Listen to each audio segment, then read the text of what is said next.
Good day, everyone. While I'm saddened not to be with you in person today, I deeply appreciate this opportunity to share our advocacies in the Philippines. Across the Philippines, people are rising to defend our home against the threat of yet another fossil fuel. I mean, fossil gas and liquefied natural gas.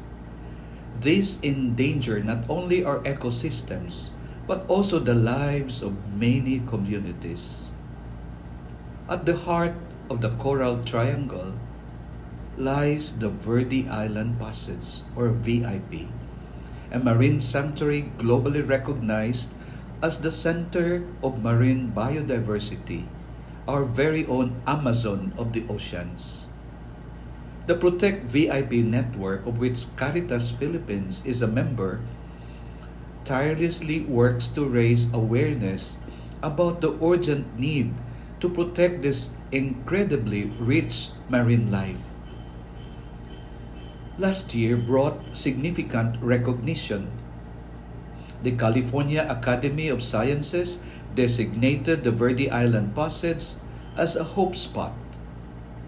This designation acknowledges both its extraordinary biodiversity and its cultural and economic significance, igniting further support for its protection as a marine protected area. This momentum is amplified by the ongoing campaign advocating for the VIP to be recognized as a UNESCO World Heritage Site. The Verde Island Passage sustains the livelihood of approximately 2 million people across 5 provinces in the Philippines. Yet, this ecosystem faces a grave threat from the massive expansion of fossil gas projects. Alarmingly, the VIP has become the epicenter of this expansion in the Philippines, currently hosting 5 fossil gas plants, 2 operating LNG import terminals, and 10 more proposed LNG and gas plants.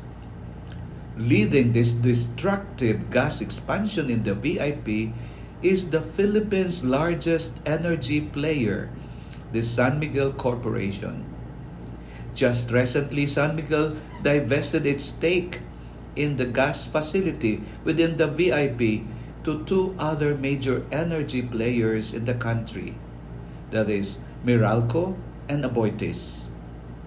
Long before these gas facilities began operations in the VIP, Caritas, in collaboration with the Center for Energy, Ecology, and Development, conducted water quality and marine ecology analysis.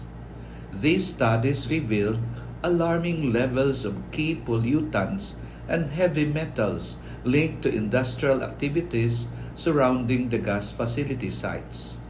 It documented a significant decline in fish biodiversity and abundance in waters adjacent to these project sites compared to the rest of the VIP, clearly indicating the impact of these stressors.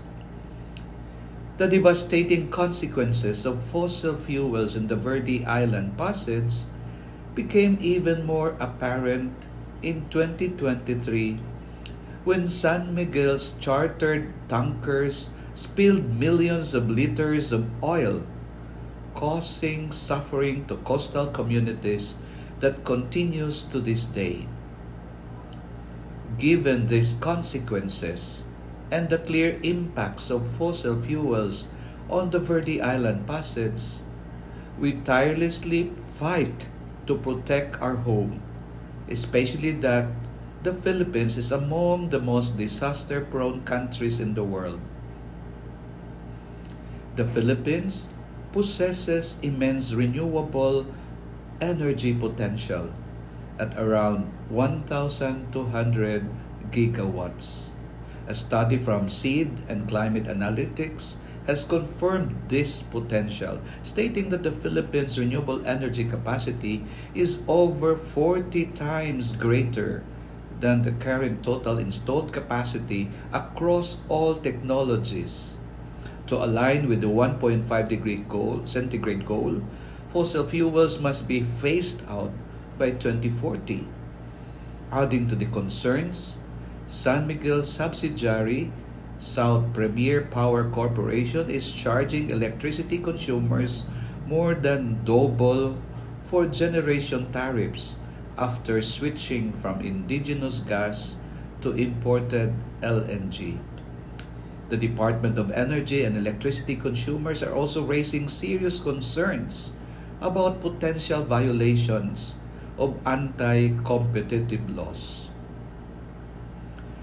Communities and civil society are not standing idly by. We are actively pushing back against this destructive gas expansion. In 2023, Fisherfolk leaders, together with Protect VIP, we filed a complaint with Japan Bank for International Cooperation, or GBIC, concerning the actions of the AGNP, which violate Philippine laws and the investment rules of GBIC. Since then, AGNP has divested from the LNG project. Furthermore, San Miguel Corporation has divested the majority of its shares in its proposed gas power plant within the VIP, a testament to the growing pressure. And speaking of our wins, Fisherfolk groups won a landmark ruling before the Court of Appeals to protect the waters of the VIP from pollution and pressured another company to shelve its LNG terminal project. The Church, guided by Pope Francis' Laudato Si and Laudate Deum, is also actively walking the talk. The Catholic Bishops' Conference of the Philippines, or CBCP, has pledged to divest from banks supporting fossil fuels by this year, 2025, the Jubilee Year of Hope, as stated in our 2022 pastoral letter. This commitment ensures that the Church's financial actions align with its profound religious teachings on environmental protection and the promotion of human rights and dignity. The CBCP has issued a powerful call for unity and action in the face of the climate emergency and planetary crisis.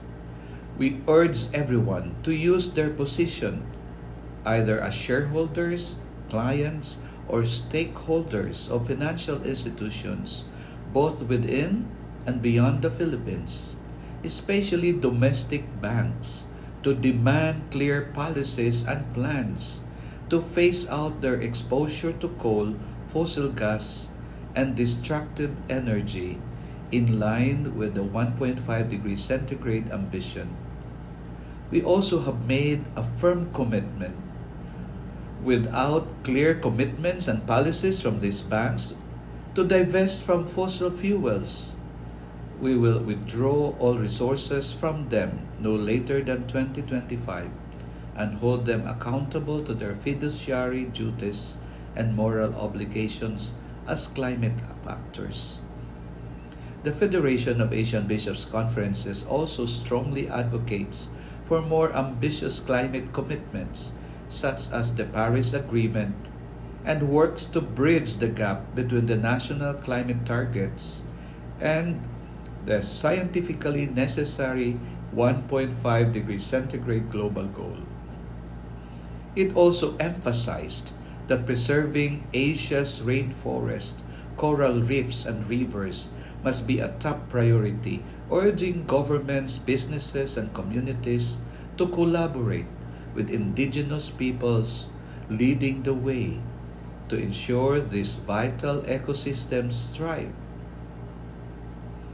Our work as shareholders and stakeholder engagements is indeed putting pressure on domestic banks to divest from dirty fossil fuels.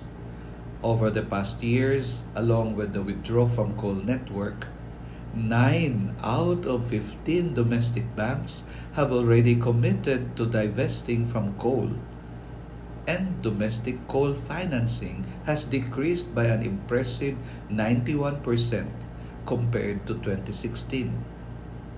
However, the expansion of gas and LNG infrastructure in the Philippines continues to receive concerning support through the money pipelines of European financial institutions, specifically UK banks such as SHBC and Standard Chartered. For that reason, over the past 2 years, Protect VIP with the Church and Fisherfolk leaders has undertaken journeys to Europe, the United States, and Japan to directly engage these financial institutions. Our message is clear: divest from and deny any further debt and investment to the companies that are destroying the Verde Island Passage. Some financial institutions have listened to our urgent demands.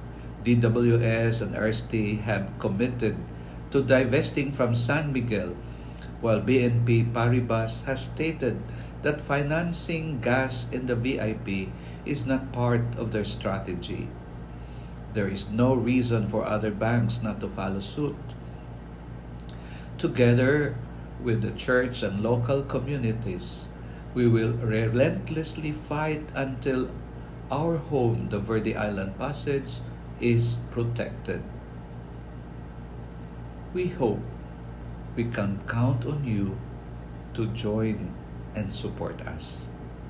Thank you.